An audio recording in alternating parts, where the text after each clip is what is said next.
welcome to a Sega Stuff podcast.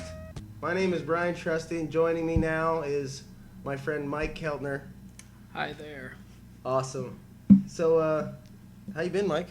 I've been doing pretty good. Yourself, Bryan? I've been doing pretty good. Mike has joined me for the first time on episode 3 of my Sega Stuff podcast, and hopefully Mike is going to be staying on the podcast.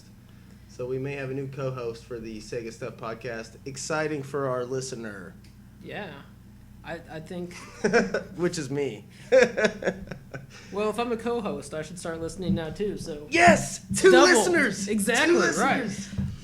Cool. So, Mike actually kind of helped introduce me into the Sega world. So, because you had, when we were growing up, you had a Sega Genesis with a 32X and a Sega CD built onto it.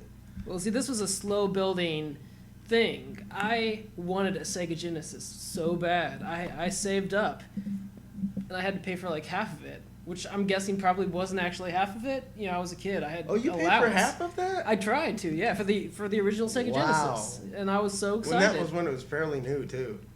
And so I got the Sega Genesis, and then the geniuses that Sega were, they're like Sega CD, and I'm like, give me that. How can you go wrong? Right, exactly. It's got to be a good investment. And it was. I got Sewer Shark. It really was. I did not know how to play Sewer Shark for months. I don't think you really do. I still don't know to this day. I've tried. Have you been past the first level? Yeah. It's really hard. You have to like perfectly time button presses. You might want to put that. You might need to post that online or something because that's insane. It was just like one of those full motion video games too, where it was just all video with really awesome acting, of course, and then really good quality video.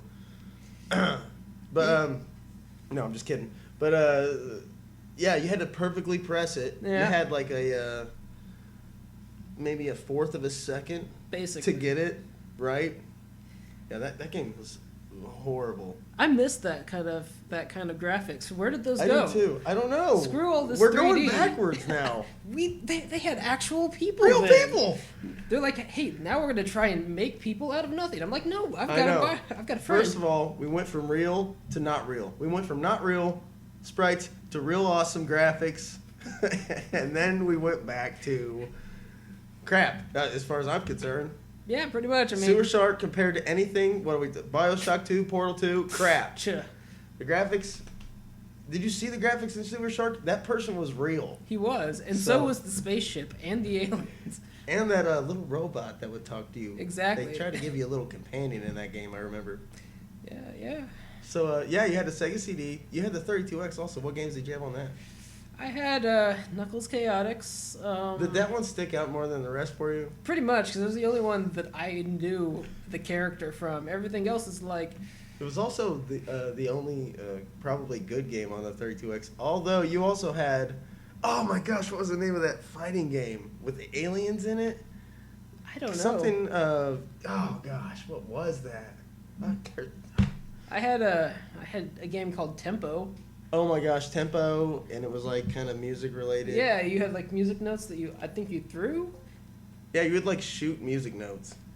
It was pretty awesome. The graphics were really good in that game, and the music was excellent. There was actually a little rap scene, or at the beginning. Remember, he was like, "My name is Tempo." That's and right. It's good to go. Because Sega was the edgy system. Everything on it, like everybody had an attitude. Everybody had had ratitude. Ratitude, yes. It was all Mountain Dew and Doritos back then. Oh yeah, that was when Doritos were still real extreme. They Yeah. had the clear thing on the bag so you could see the ships inside. It would actually say extreme on the bag sometimes. I remember a time like it would say something like that. Extreme Doritos. And drink Mountain Dew with it. Because that's the way you would roll in the 90s. You would play Sega Genesis. You'd play Sega Genesis, play Tempo. No. Nobody played that game. Well, we did. For more than like 5 minutes. If you haven't played Tempo and you have access to play Tempo, you should play Tempo. It's an excellent platformer. Yeah. For the Sega Genesis, and it's got kind of like it's kind of slow. Like it's not fast like Sonic. It's more like Mario, I'd say. It's a slow crawling type of a thing, but it was a good game.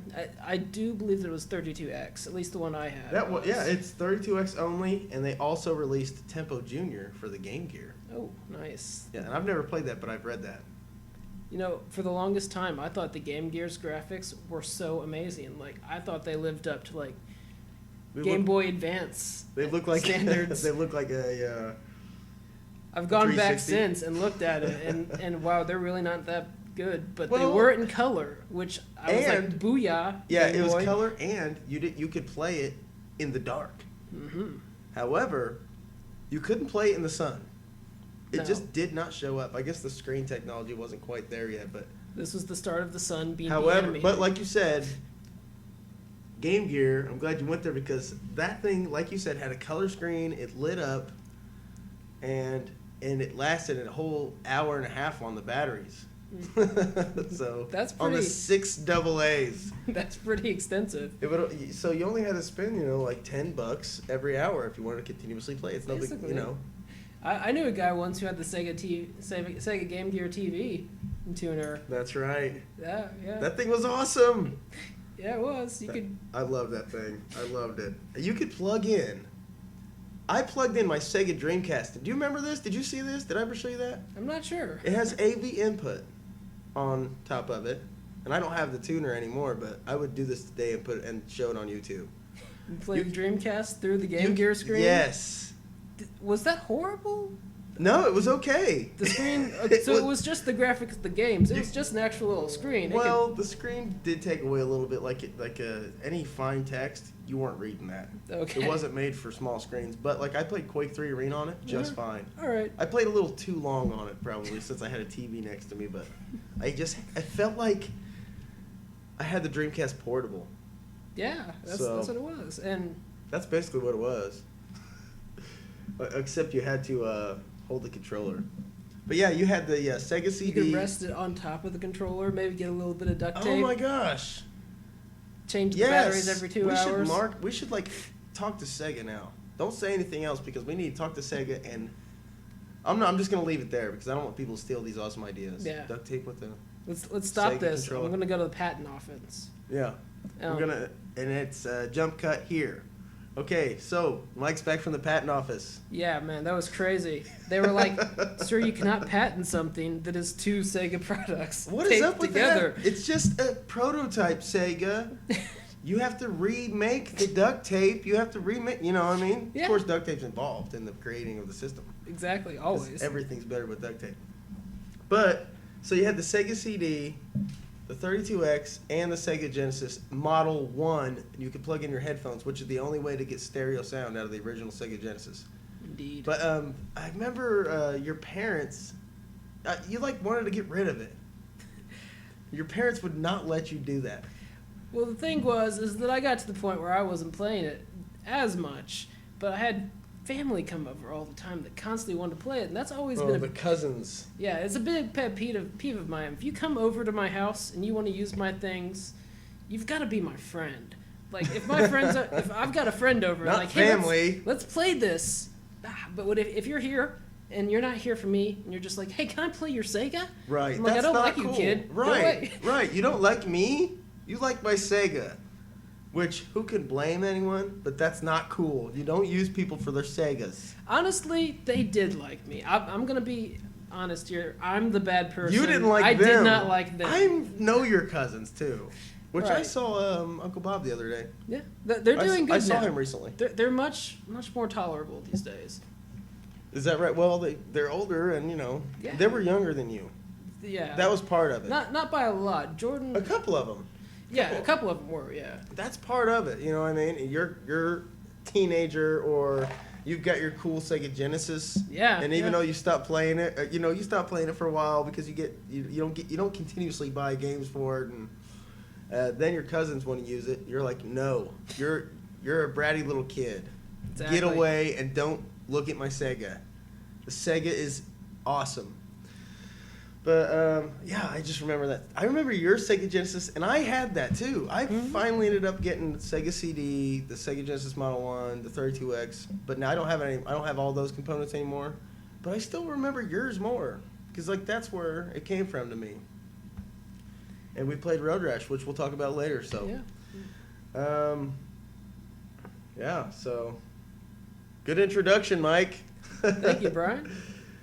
Yeah, so you're into Sega. You like Sega, right? Or else you wouldn't be here. I do like Sega. I was a Sega kid, and this was amplified once I met my good friend Bryan here. I was a Sega kid out of necessity. Back in those days, you don't have every console, and I got the Sega because it had Raditude. Yes. It had Sonic the Hedgehog. It had blast processing. It had high definition graphics through the RF. And I met my good friend Bryan here, and he was obsessed with Sega. It was amazing. He is to this day, actually too. I still am. I still am obsessed with Sega. Hence the Sega Stuff podcast and the YouTube channel. But I love Sega. I chose Sega. Like my mom would say, "What's this? Do you want a Super Nintendo?" I was like, "No, I want a Sega Genesis." Sonic the Hedgehog, you know what I mean? I played Sonic the Hedgehog at Pizza King, and which is a local pizza restaurant around here, and they used to have Sega Genesis hooked up to all the TVs. You remember that? Right, I do. That was awesome. It's sad. I think you can just watch TV now. There's no games, and there's still like the holes where the controllers were screwed in on the tables. They were screwed down to, that was the worst part, but they were screwed down to the tables. But I played Sonic there, and it blew my mind when I was a little kid. I was like, I have to have this Sega Genesis. Yeah.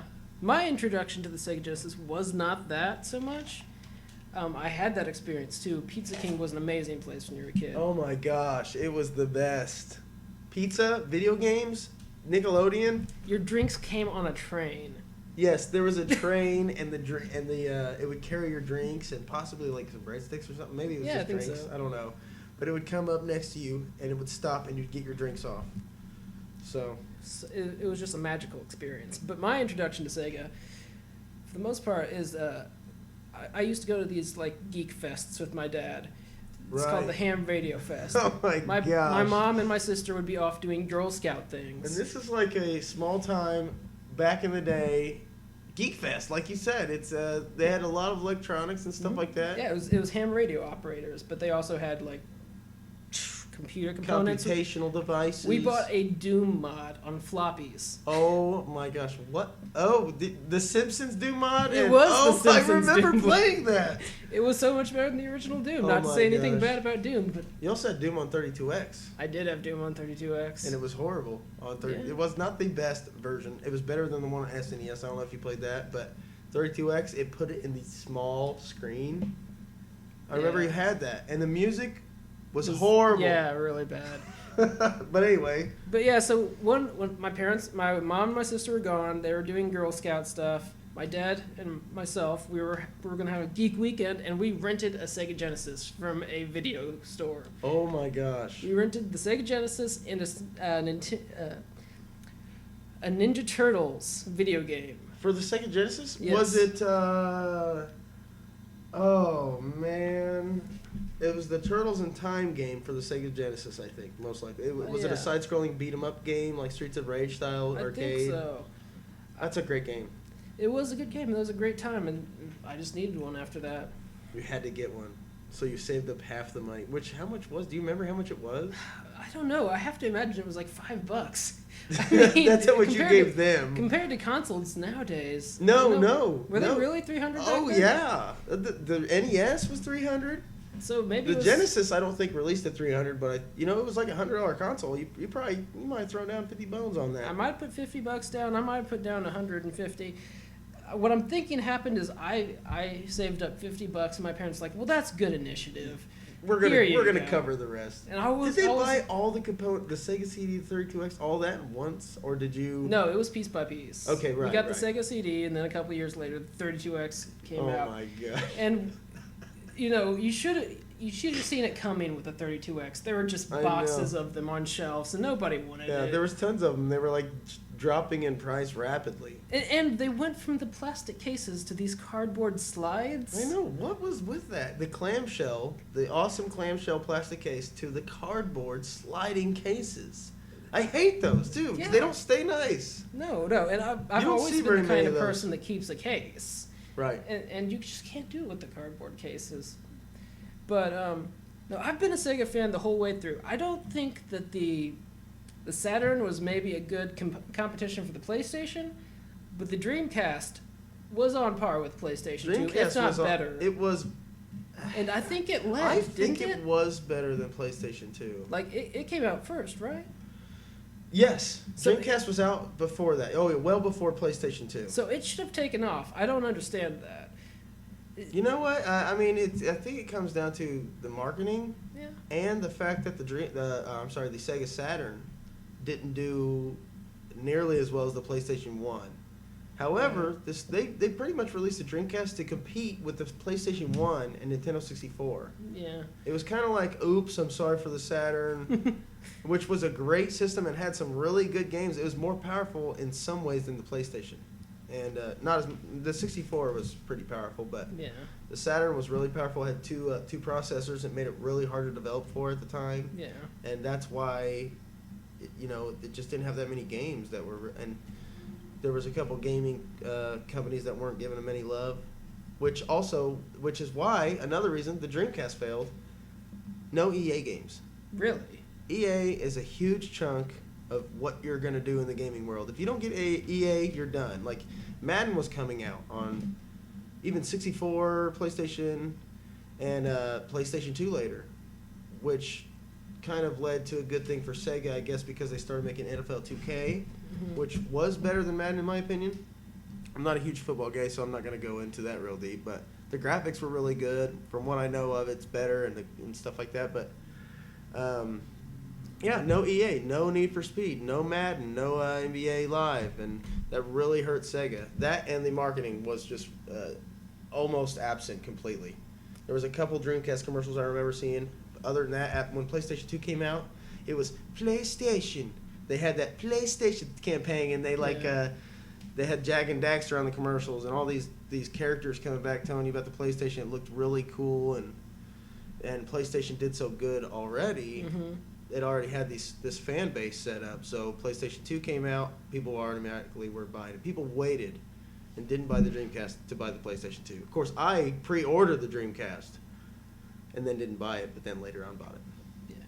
I think the real coffin nail was the lack of the liquid cooling system. I thought. Oh, that was I know. really What neat. was going on there? They said they promised us liquid cooling Dreamcast, or whatever it was called at the time. I think it was called the Project Durrell or something. Yeah, that's what they called it before they actually officially said it was Dreamcast, and it was supposed to be water cooled and all this, and Windows CE is on the Dreamcast. Yeah. So. Yeah, Microsoft. Hello, they even started the whole gaming thing with Microsoft. Let's talk about that. They started everything. Yeah. Well, honestly, a couple of key titles came to the Xbox when it came out, and I always originally viewed the Xbox as the next iteration of the Sega console.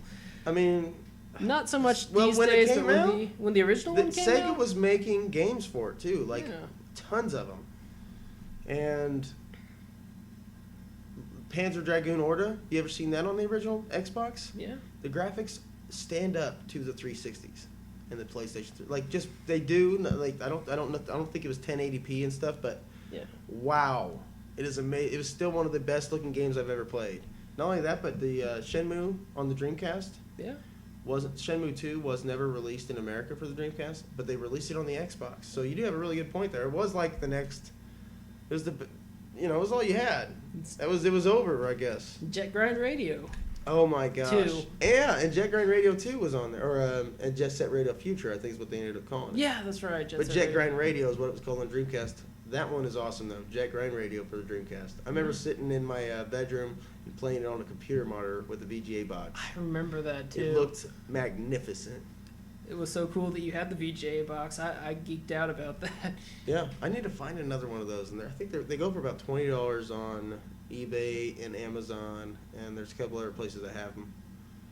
But I need to invest in another one because now I have a flat screen high def TV that has VGA input. Yeah. So now I can just get a VGA cord, hook it up to the VGA box, and put it on my TV and have true. I guess it's true 480p, or maybe it's even. I think it's just a VGA signal 800 by 600. All right. That's really good for the Dreamcast. It makes a big difference. I forgot what we were talking about. Well, we was talking about all kinds of stuff. Dreamcast. We never quite finished the introduction there. We kind of. That's okay. I think our next thing is Sega News, correct? I think we should talk about some Sega News. Yes. All right. So, let's talk about House of the Dead Overkill because they are re-releasing that on the PlayStation 3. Which is my new baby. You're loving the PlayStation 3, huh? Yeah. Sadly, there are no Sega consoles for me anymore. So it's but when the Dreamcast 2 comes out, you can... I'm going to toss my PS3 out the window. Oh, why you have the other systems? The Dreamcast 2. But, yeah, House of the Dead Overkill is this grindhousey House of the Dead that they made for the Wii.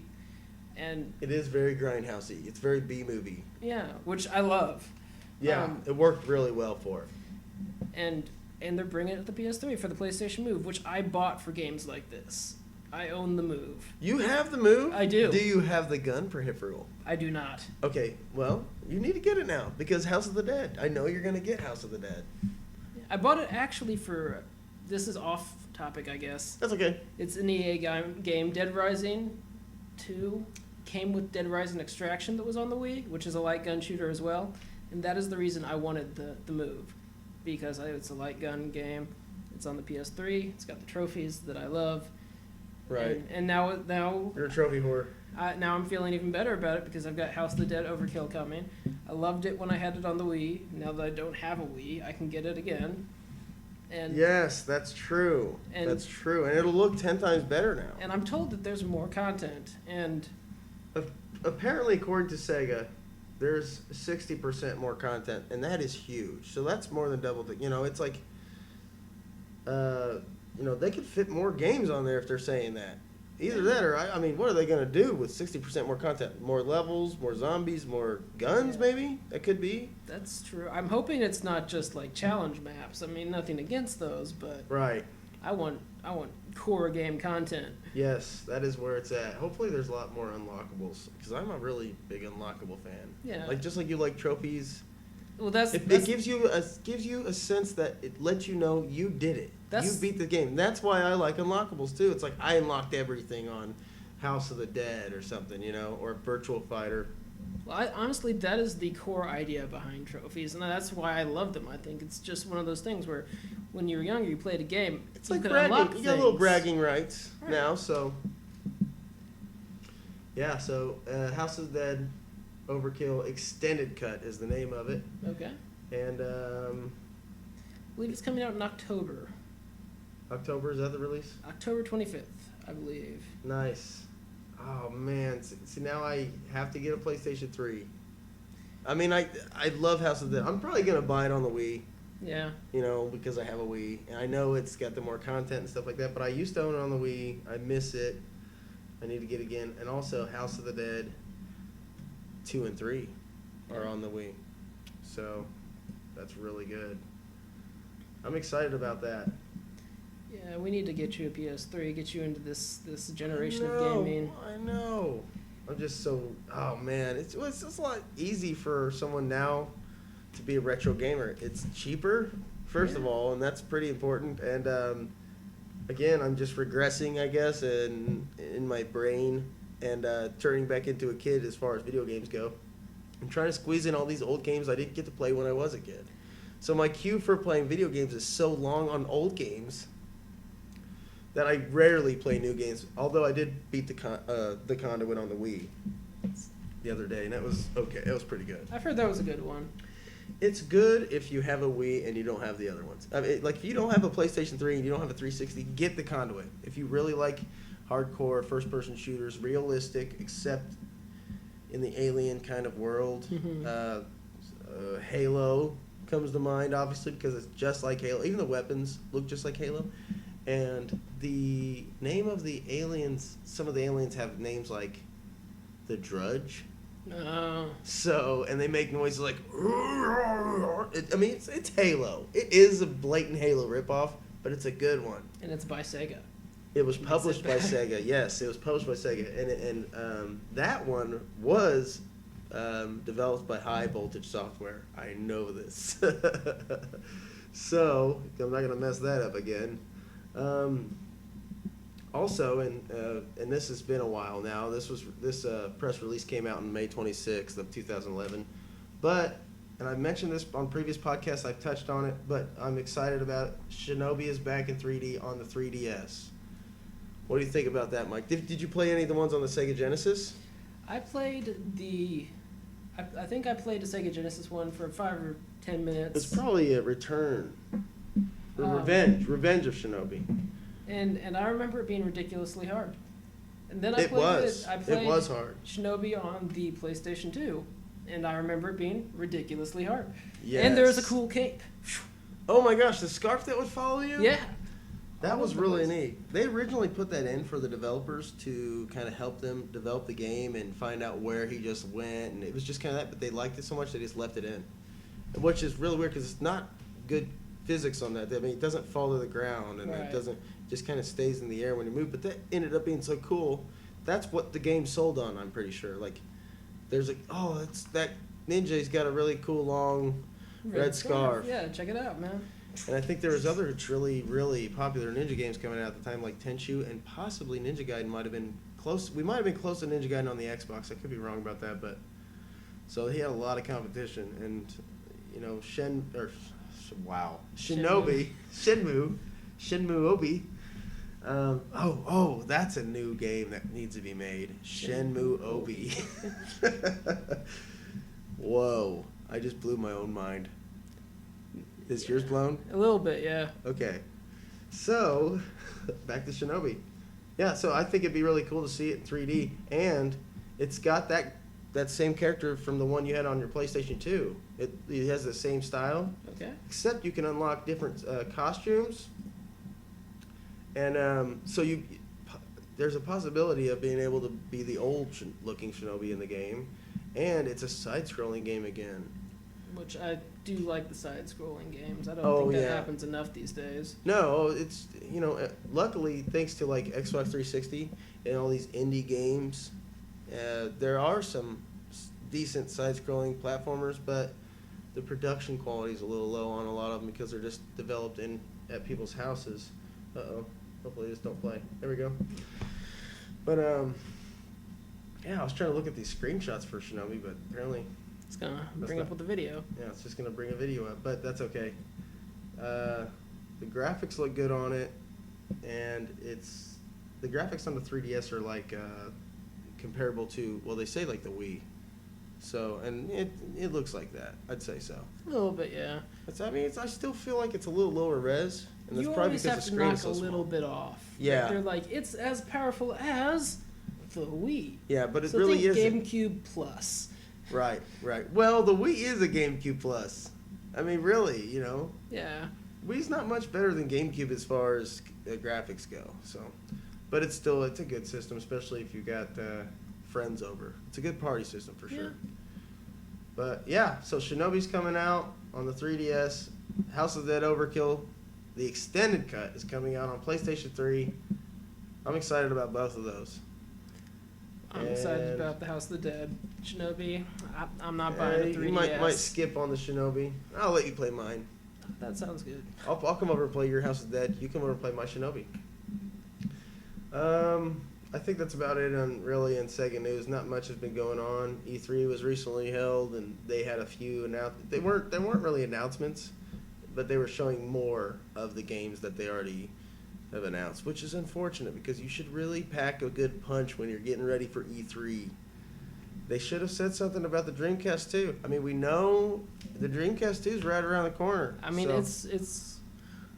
They've been working on it for so long. You have to imagine 5,000-bit or something like that, and quadruple processing on the graphics card, and I've heard amazing things about it. You're pretty much going to step inside it. It's like 10 terabytes. And never have to leave for the rest of your life. Yeah, you don't have to leave because you live your life out inside the Dreamcast 2. Yeah. I mean, at least your brain waves do. That's the world that I want to live in. Yeah, Sega World. Sonic's there. Tails isn't.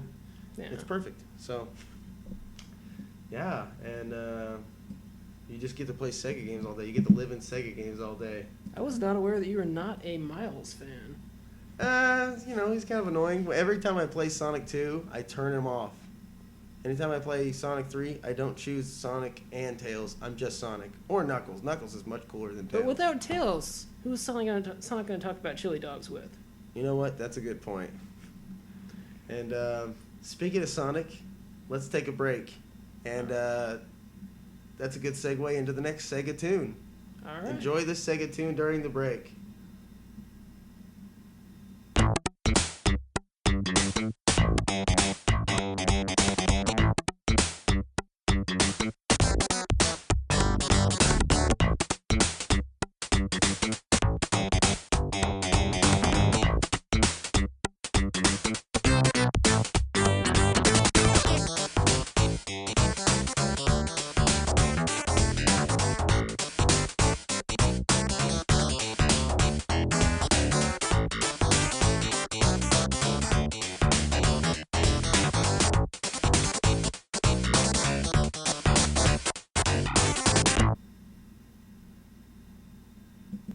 All right, we're back. Hope you enjoyed that funky theme song from Toejam and Earl, Panic on Funkatron. Yeah, and I'm going to say that you probably might have an idea what retro game we're going to talk about today. That's right. That's a nice segue into our retro Sega game of the day, Toejam and Earl for the Sega Genesis, which I love that game. You own that game on the Sega Genesis, didn't you? No, I didn't. Oh, maybe it was your cousin. Ryan, yeah. Ryan had it. And I think my favorite thing about that game was always the theme song. It's just funky fly. That's one of the best things about the game is the funky music. And that was from Panic on Funkatron, but the tracks were very similar on the first game as well, which was developed by Johnson Vorsinger Productions and published by Sega for the Mega Drive and Sega Genesis. Mike's still getting funky. Yeah. He was liking that, wasn't you, Mike? Yeah. It's a good thing you can't see me right now. My dancing's not good. And it also came out on Virtual Console, so download that for the Wii if you can't find it on your original Sega Genesis, which is the real way to go. Of course. But Virtual Console is pretty cool, and it might be on. Well, is it on the Sega? Is it on the Mega Drive collection? It isn't. That's weird. It is noticeably absent from the Mega Drive collection and the upcoming downloads, I think, too. Well, Johnson Vorsinger, the person in charge of the production company, halted Toejam and Earl 4, which was scheduled to come. Yeah, that was something that was supposed to be coming. But we did get Toejam and Earl 1, Toejam and Earl Panic on Funkatron, which changed up a lot. It turned into a side-scrolling platformer all of a sudden, but it was still a really fun game. Yeah. And it had that same humor. And then they had Toejam and Earl 3 for the Xbox, which I bought from probably, I don't know, Funkoland. Yeah, back in the day. Funkoland, when it was still around. Loved Funkoland. And that was pretty good. It was a throwback to the first game, which on the first game, you're going around, you crash land on the planet Earth, and you're trying to pick up parts of your spaceship. Right. And it was a unique top-down perspective. It's probably not what you expect from a game, but it worked. The ground kind of scrolled with you. It was a nice little effect. Yeah, and I remember now that you mentioned that like when you're playing two-player, it would do split screen. Right. That would be one of the first games to do that I've ever seen. That is the first game to do split screen on command. Yeah. I've seen two-player games that started out in split screen. If you're playing one player, you're only on one side of the screen, like racing games for the Super Nintendo and stuff like that. But yeah, when you went away, you'd walk too far from each other, it would split screen. So you could keep going. Like, you could go down to the other level, which is actually a real level. Like, because one is over another. It was kind of weird. Even though it took place on Earth, there was like these floating islands. Yeah, the idea that they have of Earth is that masses of land just kind of float. Was it in water? Was it sky? I think it was like sky. Space. Yeah. Yeah, it was sky or floating, because you could fall off the edge, and fall down to the next level underneath, and then you'd have to find the elevator, to go back up and get with your buddy. But yeah, that was a cool co-op game. They just didn't make that many co-op video games back then. They still don't make that much co-op these days. No, and the only reason they even have as many as they do now is because of party games, which isn't a co-op really. That's Right. not co-op, but I should say first-person shooters, Yeah. because that really made the co-op thing really big. So it's considered an action dungeon crawler, which is interesting because mostly the dungeon crawler is considered an RPG. Right. Most RPGs are considered dungeon crawlers, and this was actually influenced by a computer role-playing game called Rogue, which, like you said earlier, we shouldn't get too far into that because it's like what is it called? ASCII, yeah, where it's all text, but it's Yeah. still creating an image. So that's just weird. It is similar too. It's just like a really bad graphic version Right. of Toejam and Earl. It lacks the splendor of Toejam and Earl's 16-bit graphics. Yes, and that is the awesomeness that is the Sega Genesis, is the 16-bit. But also, it had really cool enemies because they were human, Mhm. and they'd have like a little kid that would laugh at you, and Boogeyman was in there. Wasn't there a businessman? Yeah, there was a businessman on the first one anyway. And there was a construction guy. I remember on the second one there was a construction guy that would come through and like tear up the road next to you, which took place on Funkatron. Yeah. Let's talk about that actually, because on the second one it takes place on Funkatron, so it makes a little bit of sense that it should be that much different. Right. It doesn't take place on Earth, and the humans are on your planet, and you throw jars at them, and you capture them in the jar. And then you once you collect all the humans, you throw them in a bag, put them on your ship, and blast them back off to Earth. So it was really similar to Toejam and Earl 1 in that aspect, other than it was a side-scrolling platformer. But it was still pretty good. Yeah. The side-scrolling is usually what I think of first when I think of Toejam and Earl. After I think about the theme song. I think about that one too. I played that one more, so... But I like the first one and the second one, and I love the third one, even though it's gotten like really bad criticism. It went back to the original style, the top-down. It didn't take itself too seriously, and it wasn't top down, but it was free roaming. Right. Okay. So and like in the first one, you would go split screen 2 players, and you can collect all. Oh, what was it? Oh, you were funkifying the humans on this one. Oh yeah. Funkify. That's actually like what they would say. Funkify, and then like the giant afro would pop out of their head, and they'd start disco dancing. Very nice. So that game didn't take itself seriously, and it was supposed to be funny and goofy, and that's why I liked it so much. That was part of the reason why it was so good, and the music was still pretty good. They went from kind of a funky thing into kind of a rap thing, though, since that was made early 90s, this was made late 2000 or mid 2000. I think that's part of the reason why they went for the rap thing instead of the funky music. The funky music really worked with the 16-bit chipset. They probably felt pressured to go with some actual music with the Xbox's capabilities. So.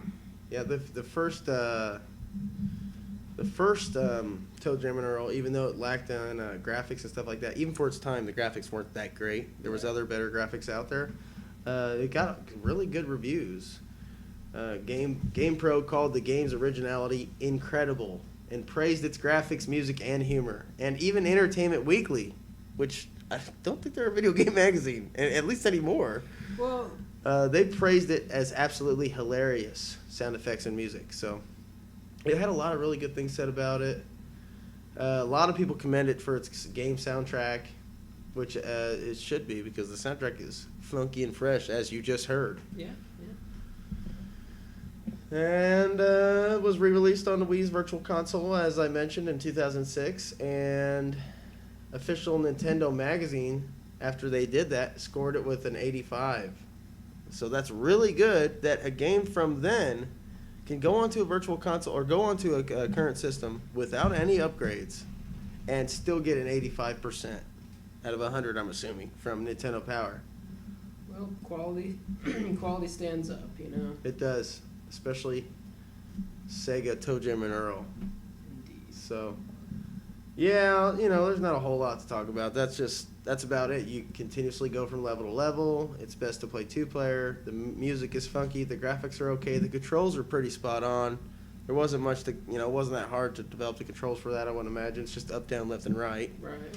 And there was like cool like spring shoes you could get. Presents. Yeah, there's a lot of really cool presents and power-ups you could get also. So that's about it on that. It's a good game. Check it out on Virtual Console. I think that's the only way to check it out, unless you want to go get a Sega Genesis, and which you should already have one, to be honest. But because if you don't, that's insanity. And then pick up a copy of Toejam and Earl, the first one or the second one, or the third one for the Xbox, for that matter. That one's good as well.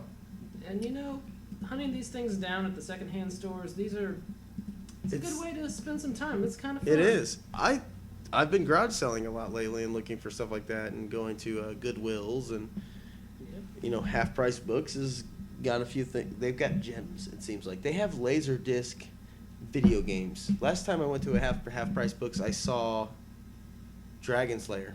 Really? On Laserdisc, yeah, and I didn't pick it up, which I regret now. Of course, I don't own a Laserdisc player, but you do. I do. I recently got my Laserdisc player. I got it in May.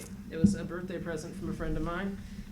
I am kind of into legacy technology myself. Yes, it's really cool. Laserdiscs I've always loved. I don't know why. I know, me too. And I remember when our neighbor Fluffhead, I'll just call him, had a Laserdisc player. We went over there and watched a few titles, and they were...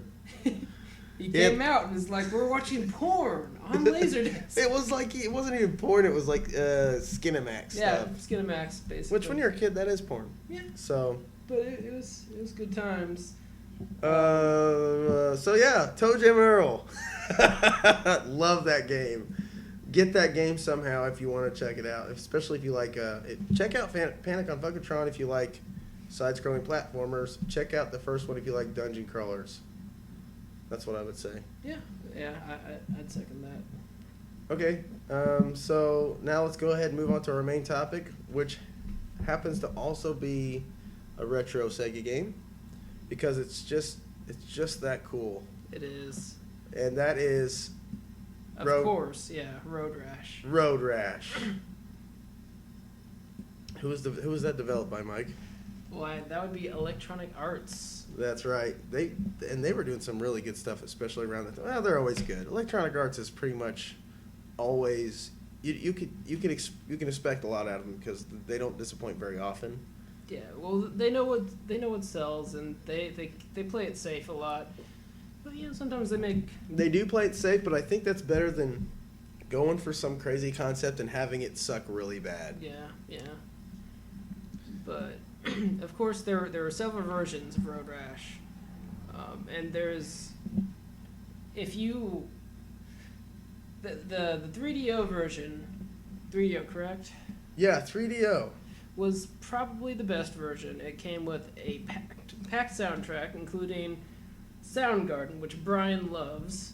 Oh my gosh, Soundgarden was so good. Where I get that. But if you couldn't get a 3DO version, because not many people had 3DO. What? People don't have 3DOs? No, surprisingly not. I don't have a 3DO, but But yeah, as you were saying, it has Soundgarden, which is awesome. Of course. Paw, Hammerbox, Therapy. I guess because it has a question mark at the end. I guess Therapy, and then Monster Maggot and Swerve Driver, which they were all awesome at the time. It was that '90s grunge music. That's what the whole soundtrack was. I love me some grunge. Oh, me too. Gonna get me a flannel shirt. Yep, and some ripped up jeans. Yeah, man, holes in the knees. Yes. Oh, yeah. The holes in the knees. It don't have no ripped up anywhere else, just on the knees. You had to work those, and I don't know how I got them because I was never a sports kid. Yeah, me neither. And I had some of those too. I think I forced them in. Yeah, you'd work them. Wow. Yeah, you'd tear up your jeans on purpose just so you could look like Wayne from Wayne's World. Pissed my parents off too. Oh, I bet. But yeah, it was a star-studded soundtrack, and like I said, if you could not get the 3DO version, Sega CD was the way to go. My Sega version, CD had because it was the one on the Sega Genesis essentially. It was like basically Road Rash 3 with that awesome soundtrack and the awesome pictures. Yeah. Of the characters. Now, when he's talking about awesome pictures, he is actually talking about pictures of the characters that gave me nightmares.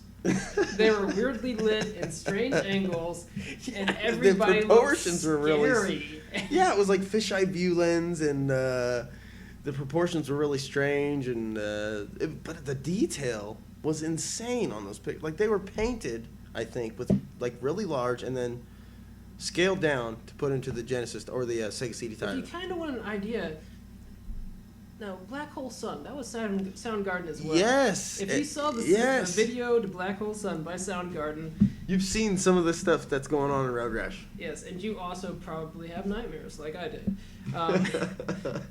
The kid was grilling the Barbie on the barbecue, and then the Black Hole Sun came out. Their eyes got huge, and their mouth opened up and like hit the bottom and hit the ground. It was frightening. Yeah, that video freaked me out too.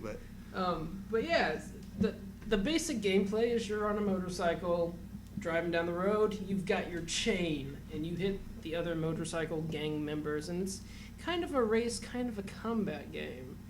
Yeah, and it was like one of the first games like that. I think there was Battle Cars and a couple others, but and maybe Mario Kart was out. But Road Rash was better because you had a chain, a bat, and a pipe. There was different things, and cops would come up and try to arrest you, and you could hit the cop with the pipe or the chain, and knock him off of his bike. He would get back up and try to arrest you. But if you fell off your bike and got arrested, remember the video that would show?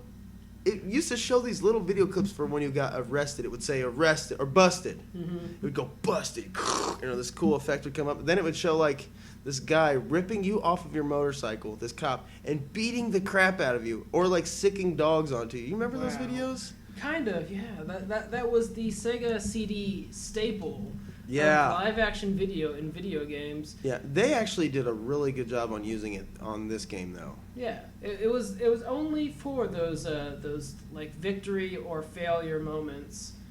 Right, yeah, because when you'd win at the end, it would also show something really cool. Some girls, I thought. Yeah, girls would run up onto you, or like the person that you just beat would come up to you on your motorcycle and you think they're going to kick your ass, and they pull off their helmet and it's a girl. She whips her hair out and takes you off with her on your bike or whatever.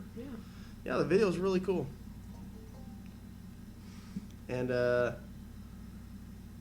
yeah, so like you said, they released it on all kinds of systems, especially if you include the tons of other versions of Road Rash. Road Rash 1, Road Rash 2, Road Rash 3, Tour de Force. Which that was the one that was very similar to the one on Sega CD. Probably wasn't quite as good, but it was very close. If you can't find the one on Sega CD and for some strange reason you don't have a 3DO, because that was pretty much everywhere. You should check out the one on Sega Genesis. It's on Virtual Console.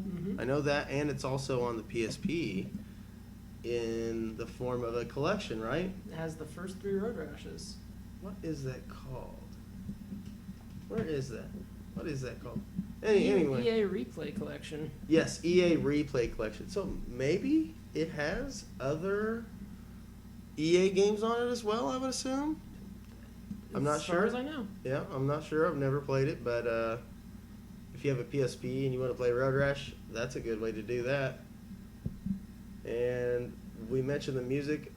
The music was so good. It had Rusty Cage by Soundgarden, all these different great songs.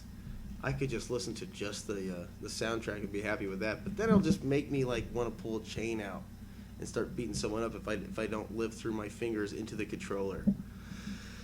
So yeah.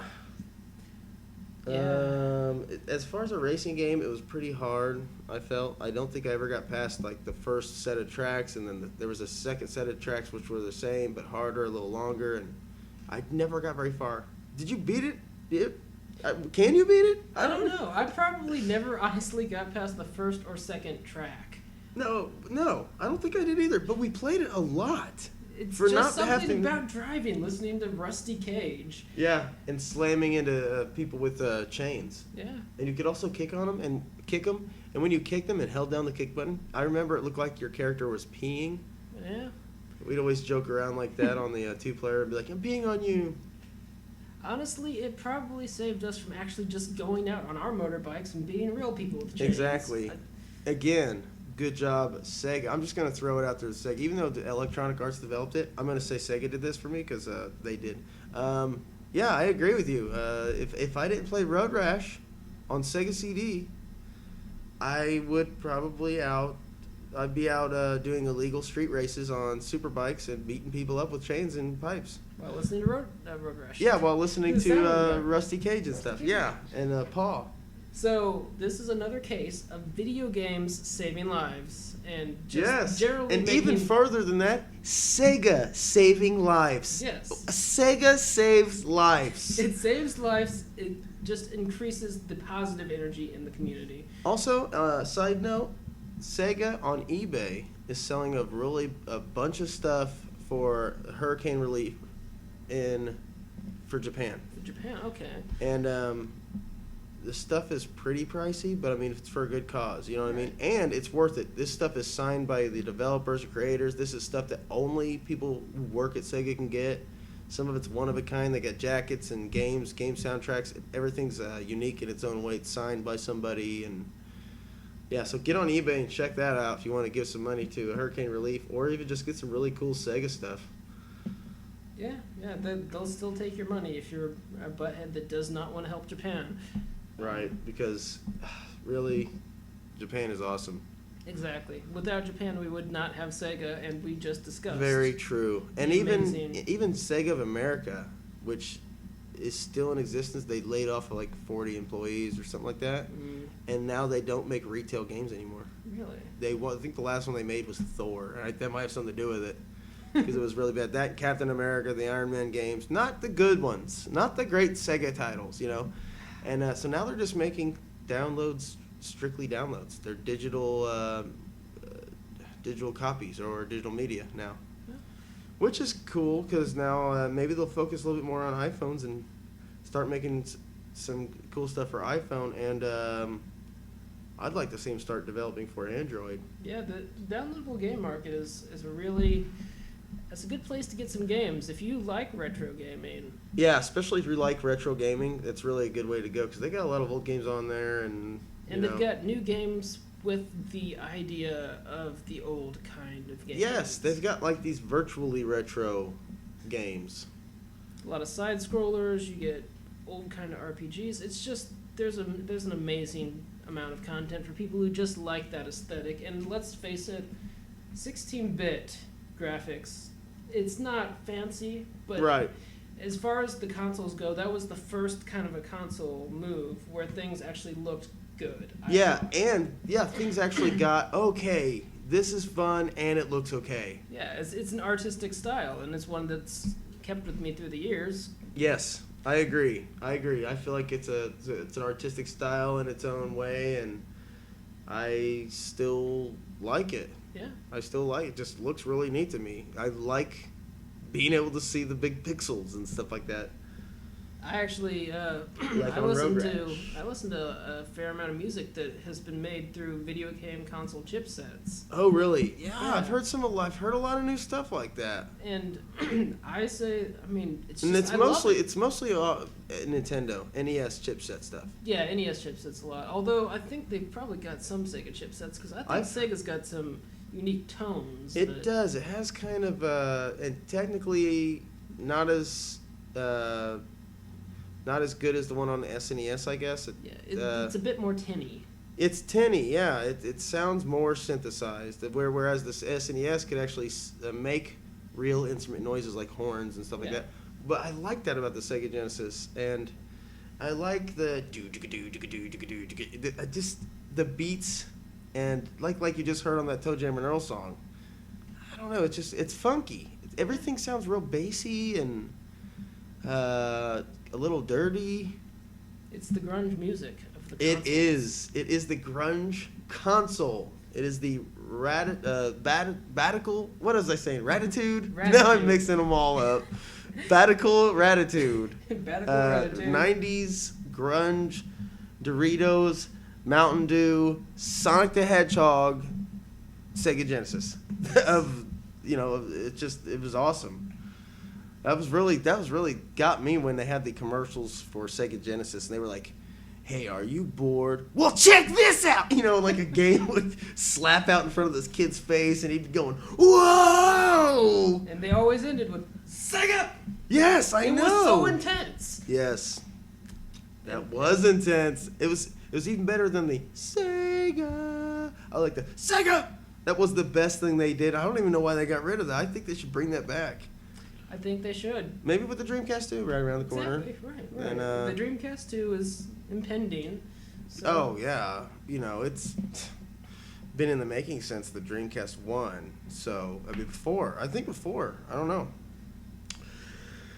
There's not very much information on it on the internet for Dreamcast 2, though. I can't. It's really weird. I don't get it. I know it's there in the back of my mind and my heart, but who knows? They've got good PR people. I mean, with things leaking so often these days, it's nice to know that Sega is keeping Dreamcast 2 under wraps. Yeah. Then they could bring back all this stuff like the Activator and VMU 2. Yeah. Hello, has anyone seen the Wii U? Looks like a VMU to me. Wii U. I'm thinking VMU is just like the Wii U controller. The PSP was basically just a big VMU, and they put Power Stone on there. So Yes, they did put Power Stone on there. Interesting, which was on Dreamcast. Exactly. But I don't see why you get. I mean, okay, if you want a Wii U, go ahead and do yourself a favor, get $20 and buy yourself a Dreamcast. Exactly. Because it's the same thing. What? Okay, that's enough of that. So we talked about Road Rash. And they released Road Rash 60. Like, I'm going back to Road Rash now. They released Road Rash 64, Road Rash 3D, Road Rash Jailbreak. Don't even play those. Yeah. They suck compared to the one on Sega CD. We're on the Wikipedia page right now for Road Rash proper, and Sega CD is the big picture right there. Yes, that's the picture on the screen. All right, well, I think that's going to wrap it up.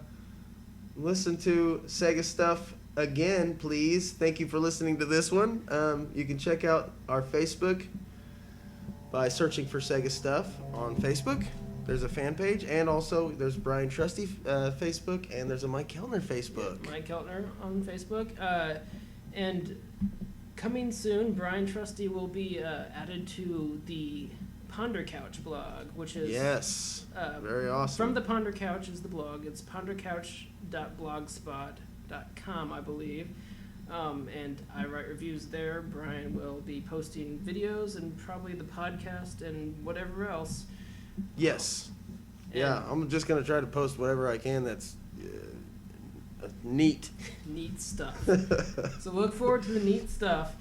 And thank you for having me on the podcast, Bryan. I enjoyed it. And dude, I was really excited to do it. So. Yeah, it's been fun, and I'm glad to finally get it done. Yeah, so we need to do this again next week. I think we should. You coming next week, Mike? You're going to be here? I'm going to. All right, so we've got an awesome co-host. Listen to more Sega stuff. Also, listen to the Sideburns Review podcast. And there's some Sideburns. Well, whenever I can upload it. Also, check out the Sideburns Review on YouTube on the Sideburns Review channel. I guess the easiest way to do that is just search for the Sideburns Review on YouTube. I think it's / the Sideburns Review, but I could be wrong. So just search for the Sideburns Review on YouTube. We pop right up. We got Scott Pilgrim Review. If you search for Scott Pilgrim Review, we're one of the first ones that pop up. So it's very nice. Yeah, Sega stuff. What was that? From the Ponder Couch. From the Ponder Couch blog. So that's awesome. That's an awesome blog. You can read a lot of awesome, just kind of random awesomeness going on that. Yeah, it's geeky stuff. Yes, if you like stuff like this podcast, check out that blog.